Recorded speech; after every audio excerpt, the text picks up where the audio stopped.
How do you reach the point when all of your believing becomes one single act of faith in God? Everywhere can have education and culture for their minds, dignity, equality, and freedom for their spirit. We need leaders who are more interested in people than in private ambition. Hello and welcome to Wisdom for Rulership. Today my name is Emmanuel Sam. Once again, it's indeed a privilege to be communicating with our viewers and our partners from everywhere across the globe. In recent times, there's been a global upheaval as it has to do with the Russia and Ukraine crisis. The motives of nations and bodies are being challenged. Right now, there are a lot of speculations with regards the motives of the Russian President Vladimir Putin, as well as with regards NATO and the European countries. While many will try to cast aspersions, as well as see how they can lay the blames on this or the other side. More and more, the world has to come to accept the fact that there is a leadership challenge. But my focus is on Africa. People are already getting scared about the fact that the current global crisis may lead to a nuclear war. But beyond the waves of that which is communicated via the media, if we go beneath the lines, motives are being challenged. There are a couple of things that don't come out into the media airspace. And as far as I'm concerned, leadership must now become a matter that the next generation must sit down and begin to understand.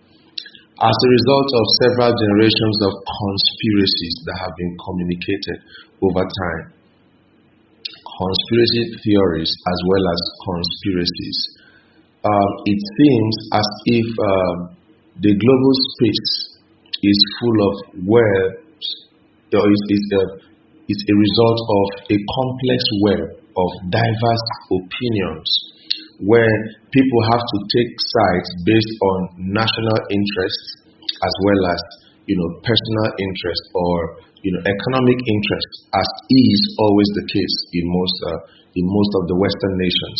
However, most of the decisions that take place, that are going to take place even after this matter has been resolved, which we believe will be resolved in the next couple of weeks or months,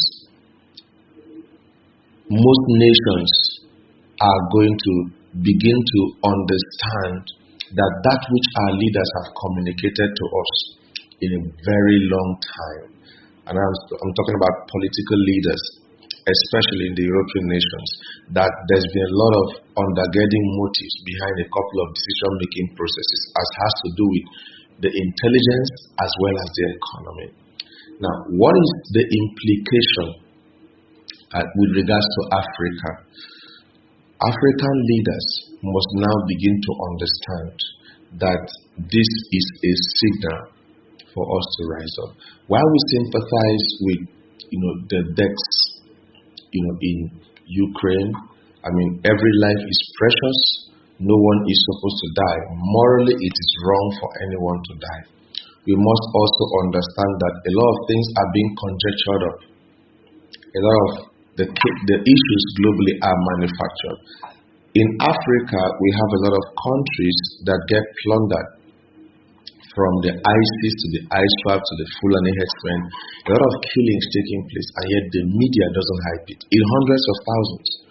But a few people have died in Ukraine, and it's all around the globe. Well, this goes to mean one thing, that there are a lot of interest groups that are trying to see how they could secure their interest in one way or the other. I'd like to say that Africans must now begin to effectively understand the plagues of leadership that is founded on falsehood, and then begin to make leadership a subject matter that must now become a transgenerational curriculum for the building of the upcoming generations. This is just Russia against Ukraine. We cannot say the next country. Ethiopians have been killed for so long, the media didn't hype it this much. This only goes to mean that when it has to do with things that borders on Africa, little attention is given to it.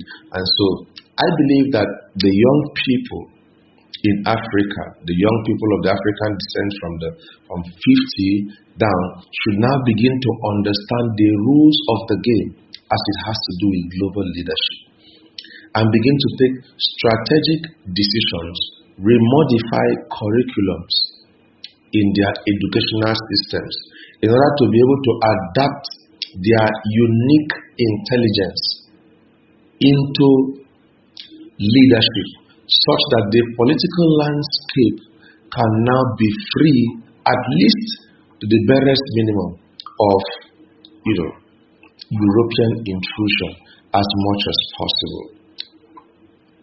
A lot of things are playing out, and in the later days we are going to hear more. A lot of conspiracies that's been swept under the rug by successive governments of the West as well as Russia will begin to be spewed out. And who are we looking up to? While we look up to God, we must also uphold the hands of our leaders of the African Union. Things are getting out of hand, and it's time that Africa rises and begins to redefine its concept of leadership within the context of the global landscape. We believe that it is when Africa takes on the responsibility of ensuring that we begin to lay the right foundations as it has to do with leadership, and begin to uproot pre-colonial and post-colonial deposits from our leadership landscape. Then the reformation that is going to bring Africa into global limelight, such that it can now also begin to become one that should be reckoned with, and the next generation can model after, will now come to pass. And so every young person out there, if you are an African and you're listening to this message, it's time to begin to rethink political leadership. It's time to begin to rethink economic leadership. It's time to begin to rethink leadership intelligence. And it's time to begin to rethink spiritual leadership. Thank you.